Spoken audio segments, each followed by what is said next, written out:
What if the thickest, most striated quads of the golden era didn't come from some elaborate secret cycle, but from 7 simple sets, 1 trusty bar, and a rep count that looks less like a workout and more like a countdown?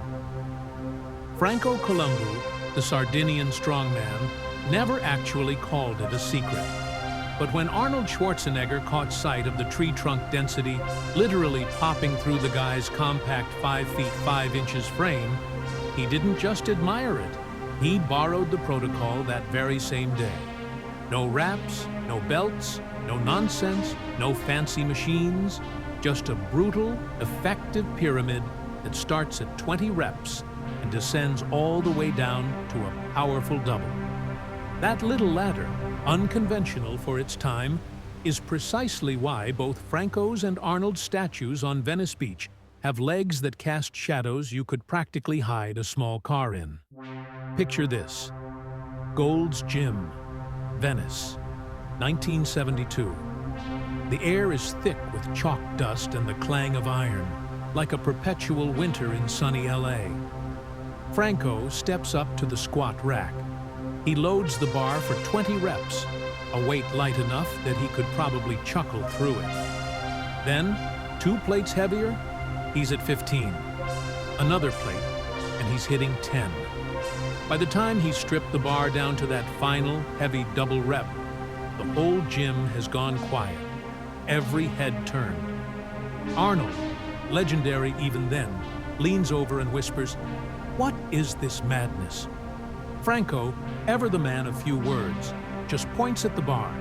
Same exercise, descending reps, ascending glory. That whispered question, that moment of revelation, that's where today's story truly begins. Franco's legendary squat day wasn't complicated. It ran on remarkably simple, brutal math. 2015, 10, 8, 6, 4, 2. That's 7 sets, with a calculated weight jump for each set, and absolutely zero ego until maybe set 4. The first 3 sets? They're blood pumps, a warm-up, a primal flushing of nutrients and neural pathways. The last 4? Those are war. He'd rest exactly 90 seconds between sets, just long enough to load the bar, catch his breath, and maybe grab a quick sip of water, but critically, short enough to keep those muscle fibers screaming, pushing them into a state of metabolic stress that demanded growth. This wasn't just random lifting. It was a systematic increase in load combined with a decrease in reps, a genius blend of volume and intensity that was pretty unconventional for his era. By the time those heavy doubles arrive, every single stabilizer from ankle to ass has been activated, contracted, and pushed under progressively heavier loads. Your body, quite frankly, has no choice but to recruit new tissue, thicken tendons, and open the growth floodgates. No forced reps, no spotter-assisted curls, no fancy machines, just ruthless, undeniable progression. This method, often performed multiple times a week, was foundational to his incredible leg development. Most lifters, even today, tend to pick a side. Are you chasing volume or are you chasing intensity? Franco, with this deceptively simple pyramid, married them both in a focused 15 minutes or so. Starting with high reps isn't just a warm-up. It flushes nutrients into the muscle and primes those crucial neural pathways, getting your central nervous system ready for the onslaught. Each subsequent drop in reps is perfectly synced with a deliberate weight bump, meaning the muscle fiber recruitment curve keeps climbing steadily without hitting that usual fatigue cliff you encounter in traditional straight-set programs. Think of it like shifting gears in a high-performance car. Those initial high-rep sets are your low gear, gently warming the engine and building momentum. As the weight increases and reps drop, you're shifting into higher and higher gears, opening the throttle and unleashing raw power. By set 7, you're recruiting fast-twitch fibers that might never see the light of day in a standard 5x5 program. The result? a density you simply can't fake, striations that show up even in flat gym light, and legs that look like they were carved from granite. Even the mighty Arnold had his weaknesses. His quads, believe it or not, lagged a bit in '71. He'd tried everything: high bar squats, low bar squats, 20-breath squats, even leg presses until his eyes bulged. Still, he often felt he looked like a top-heavy oak, disproportionate.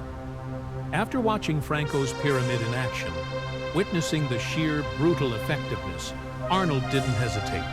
He ditched the fancy cycles, the complex periodization, and walked that same 7-rung ladder, often twice a week. The results were swift and undeniable. 6 weeks later, his measurements were up an inch, his body weight stayed stable, and new veins were cartographing fresh territory across his thighs. He kept the protocol, a cornerstone of his leg training, right through his dominant '74 Mr. Olympia win, often joking that plagiarism was perfectly legal between friends. Biographers might call it the Austrian amendment to Columbu's blueprint. Franco, with a shrug, probably just called it Tuesday. This protocol became a staple, influencing countless bodybuilders of the golden era to balance hypertrophy and strength in their leg workouts. You don't need retro short shorts, a vintage Gold's Gym membership, or a magnificent mustache to run this. The beauty of Franco's pyramid is its timeless simplicity. First, warm up thoroughly with 2 light sets, gradually increasing the weight. Then you're ready to start the countdown. Here's the trick for choosing your weight. Pick a load you could realistically handle for about 5 clean reps when you're fresh. That's your target weight for the final double. Then, you'll strip plates backward until the 20-rep top set feels like a brisk hike. Challenging, but doable. Hit the sequence. 20, 15, 10, 8, 6, 4, 2. Sip water while loading the bar and be absolutely honest with your rest periods. If you can still talk in full, eloquent sentences after a set, you're probably loafing. Finish up with some leg curls and calf raises, then brace yourself to walk funny for a day or 2. Repeat the whole glorious ordeal in about 5 days, allowing for adequate recovery. For advanced lifters looking for even more savagery, consider supersetting Romanian deadlifts between squat sets 4 and 5. But be warned, this is not for the faint of heart. If you're testing this pyramid this week, drop 20-2 in the comments below so I know you survived. And hey, if you want more golden era hacks that still outrun the algorithms and actually deliver results, tap that subscribe button. No spam, just pure, unadulterated chalk. As effective as this protocol is, there are a few common traps even experienced lifters fall into. First, skipping those crucial early high-rep sets is like skipping the opening credits of an epic movie. You miss half the plot, the crucial warm-up, the neural priming, and the nutrient flush. Don't do it. Another major pitfall is chasing PR singles on set 7. The final double should move fast, with power and control. If it grinds, if it's a true maximal effort, you've gone too heavy. Start the pyramid 5 pounds lighter next session. Finally, and this is critical, do not, under any circumstances, stack this with heavy deadlifts on the same day, unless you genuinely enjoy taking unplanned naps on rubber flooring. Franco alternated his deadlift days for a very good reason. He understood the demands on the central nervous system and the necessity of respecting recovery. High training frequency for legs requires smart sequencing and adequate rest between different types of intense stimuli.